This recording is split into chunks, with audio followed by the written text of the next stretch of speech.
good, amazing. To finally get it over the line, it's been lingering for weeks, probably since we beat Harrogate away. It's kind of, we knew we were in a really strong position then to go and win the league. Didn't quite get it done first time at Alnwick, obviously, but yeah, really nice to do it at home. Obviously, everyone's family, kids, friends managed to get down, so a really big day for the club as well. So yeah, it's just really good. I know I've sort of jumped on the back of this journey. It's been a long journey for the likes of Harry, Mark, Ez, Al McFadden, Chris Moore. There's probably others I can mention. So for all their hard work, it's fantastic. And then just reward for the boys, certainly in what I've seen over the last 2 seasons, the hard work and commitment that they've shown. Deserve nothing more really than to be crowned champions. And interestingly, the York coach at the end of the game, when he shook our hands, obviously because we got the job done, he said, "Oh, it's about time you won this league."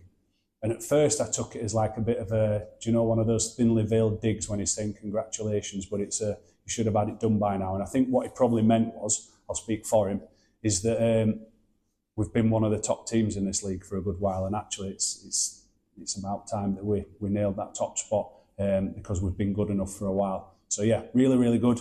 In true style with this team, you get the job done against York, and then the chat turns to National 2. We can start talking about it now and prepping for that, and how we're going to be we're different to the others and buck the trend of teams getting promoted and sort of finding themselves back down. So yeah, just a really, really great feeling. I think it'll come again on Saturday when this season's done and we finally get a trophy in our hands as the reward for it all.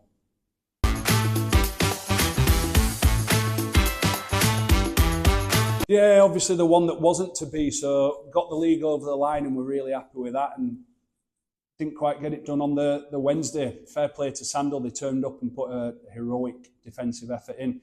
I'm seeing some of their highlights on YouTube. They haven't defended like that often this year, and I think they wouldn't deny that themselves. They definitely put on a cup final performance. So obviously the key for them now is to do that week on week. We probably paid the price for sticking to, sort of, as daft as it sounds, playing like we have in the league in terms of trying to put teams under pressure by kicking and getting tries and pushing for bonus points, whereas in a final, probably, looking back, should have kicked some of them threes in that first half, gone in at 9-0 or 12-0, because we'd spent 39 of them first 40 minutes within 20 metres of their line and came away with 3 points. So obviously Sandler had been buoyed by that at half-time, and showed in the second half, didn't it, where the game was a little bit more even.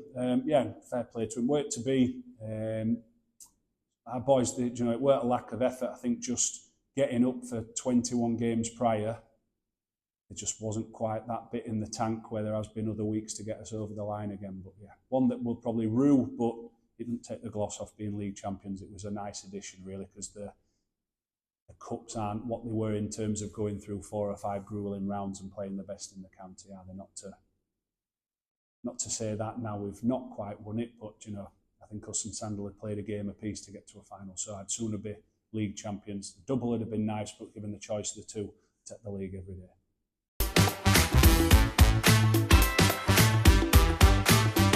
I'll pick up the first team one first. Kendal, good opponents away. We had a bit of a ding-dong with them. I think it ended up sort of 42-27, a game that had its big momentum shifts. I think we went sort of 15, 16 points in front, and then they came back within 2 points of us, stretched ahead, they came back. So I expect the same again on Saturday. It'd be interesting to see whether they use the opportunity to give some lads games or they go with a consistent selection and what will come and get one over on us. But what's nice about Saturday is it's probably the first time since we beat Harrogate at home there's not a shed load of pressure on us going into the game. Because I think beating Harrogate at home made us realise that we're in with a really good chance of going on and winning the league. And then every week since then there's just been pressure to win, to get 5 points. All that pressure's been lifted. Obviously we're at home. We want to go a full season unbeaten at home. We want to take a bit of form into the off-season so that we bounce into pre-season. But in terms of that pressure of you have to win this game because if not, Alnwick can close the gap to this and that, all that's done with. So I think the boys will play with a bit more freedom on Saturday and we'll probably see the best of them for it. And then in terms of the twos going over, they have a chance to finish top of the pile in their league as well. against local rivals who they had a good win over earlier on in the season. Excellent win, actually. Scored 40 odd points and conceded 5 or 7 through a penalty try, I think it was, or a try under the post, I forget. But I know after that game, Huddersfield, through George, who's not managing them at the minute, but said about how well drilled our boys were, and the rugby that they played was a real cut above what they'd come up against in the league so far, and that they hope to close that gap by this game at the end of the season. It'll be interesting to see if they've managed that. We've got a really good side out. I think there's 21 boys playing for the Hawks on Saturday.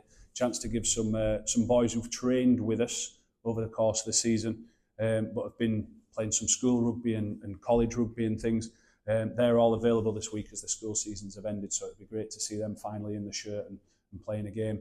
They need to go over there and win with 5 points, I think, because the point system in the Merit League seems to not quite follow 5's the maximum and things. So they get that job done. We've got 2 teams finishing top of their league, which, where else do you want to be? You know, that's it's pretty good. And again, would be just reward for the way that they've trained and approached things week on week this year. You know, the Hawks have had a full side training Tuesday and Thursday every week all season as well, which makes a hell of a difference for both sides when there's 30 boys down pushing each other.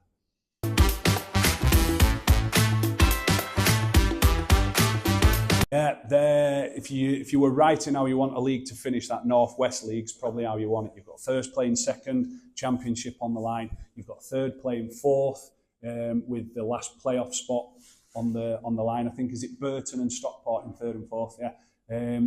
Stockport are at home.